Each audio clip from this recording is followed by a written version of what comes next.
Oke, welcome to Monbot Kebun Saham ya. Saya ingin bercerita bahwa sekarang ini banyak sekali negara-negara yang mengalami inflasi, termasuk nantinya Indonesia ya.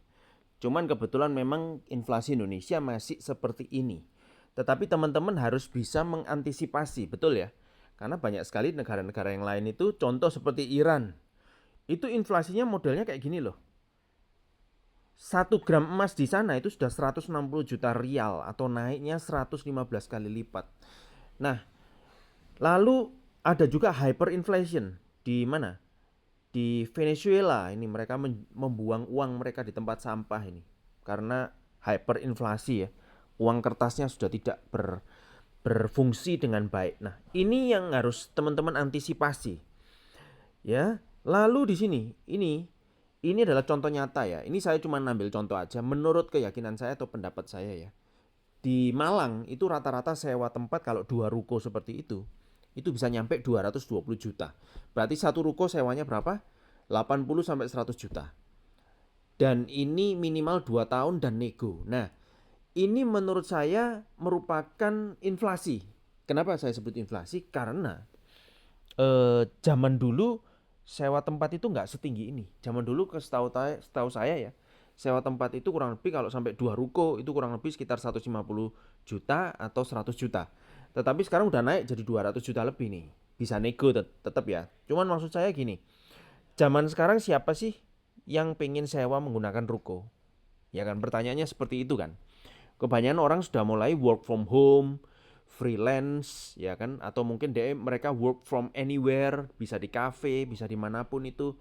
Tapi memang kalau ada yang usaha yang lagi butuh tempat ya memang pasti akan pasti akan terjual ini, ya kan? Cuman maksud saya gini, kalau kita ya sedang sewa, kita pengen punya bisnis konvensional nih ya. Anda kan diajari kalau kita pengen melipat gandakan uang lebih besar lagi, caranya kan melalui bisnis otomatis ya. Nah, belum apa-apa kita baru buka bisnis aja, kita harus kena beberapa setup. Yang pertama yaitu setup sewa dan juga setup lain-lainnya. Pengadaan barang, karyawan ya atau setup semuanya, sistemnya. Nah, itu kurang lebih membutuhkan berapa? 200 sampai 500 teman-teman. Belum padahal belum apa-apa ya. Belum dapat hasil sudah disuruh keluar keluar banyak sekali pengeluaran seperti itu dan itu pengeluaran pengeluaran mati ya. Anda sewa tempat, sewanya nggak bisa balik loh kalau usaha Anda nggak jalan. Anda sudah beli ini ya peralatannya ataupun ekosistemnya ya, softwarenya lah apapun itu nggak bisa balik loh kalau Anda misalkan usaha Anda nggak jalan beneran loh ya. Jadi sehingga kalau Anda bisnis konvensional harus dihitung sungguh-sungguh, harus benar-benar dipertimbangkan apakah bisnisnya bisa jalan atau tidak. Nah, bandingkan seperti ini ya. Ini saya cuma memberikan pemahaman aja. Ini adalah profit monbot 51.000 berjalan 1 tahun 11 bulan. Jadi 1 tahun 11 bulan yang lalu langsung dia masukin modal. Yang pasti modalnya gede, nggak usah tanya. Bisa 200 juta, bisa 500 juta di sini. Dan dia dalam 1 tahun 11 bulan bisa dapetin segitu. Ya, ini pasti lebih kalau ini. Ini bukan 100 200, bukan 200 sampai 500, ini lebih nih. Jangan ditanya deh modalnya berapa. Tapi intinya langsung jalan langsung hasil. Nah, kalau bisnis konvensional kan nggak bisa seperti itu. Setup di awal sudah besar, belum tentu jalan. Nah, itu perbedaannya di sana. Ini.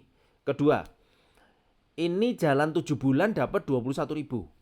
Oke, ini yang ketiga. 2 tahun 9 bulan dapat 40.000. Ya. Lalu ini yang keempat. 3 tahun 6 bulan dapat 60.000. Wah, luar biasa enggak? Seperti ini. Nah, ini bulan Januari ya, update tahun 2026 yang terbaru ini. Yes. Nah, ini yang saya maksudkan kalau Anda memperlakukan Monbot ini sebagai sebuah bisnis, maka yes, Anda baru ikut aja. Mungkin dalam waktu 1 minggu Anda sudah dapat hasilnya. Nah, jadi perbedaannya di situ ya. Dalam waktu 2 tahun, 3 tahun masih bertahan. Buktinya sudah ada yang jalan sampai 3 tahun 6 bulan. Betul ya? Nah, karena apa? Karena sistem kita sudah teruji. Sudah teruji bahwa ini bisa menghasilkan. Nah, itu poin pentingnya di sana teman-teman sekalian ya. Nah, dan ada sistem bisnisnya juga. Sehingga kalau Anda mengembangkan ke si A, si B, si C, ini cuman Ini cuma dari produknya doang Anda bisa dapat seperti ini. Tapi kalau Anda mengembangkan kepada si A, si B, si C, lalu si A, si B, si C juga ikut mengembangkan, maka akan jadi gulungan bisnis namanya.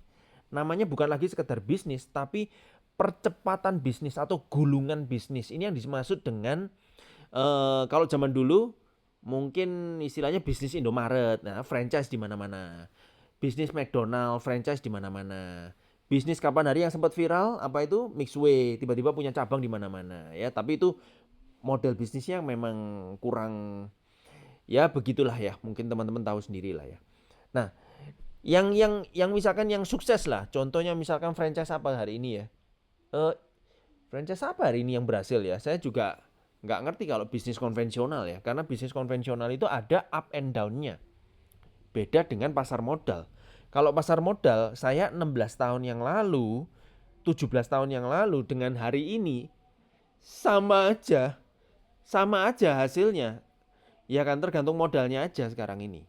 Gitu. Sama aja, yaitu makin harganya itu makin volatile, makin kita dapat banyak. Karena kita menggunakan cara apa? Budgeting scalping. Teman-teman sekalian, budgeting scalping itu poin paling penting yang kalau teman-teman pengen mengetahui lebih banyak, silakan langsung DM saya. Ya, nanti kita akan lanjut ya. Kalau Anda tertarik dengan project atau penjelasan saya ini, silakan DM saya. Ya, kita akan diskusi lebih dalam lagi dan ini yang sedang kita lakukan saat ini. Oke, thank you very much ya. Sukses buat kita semua. Salam dahsyat dari Kebun Saham.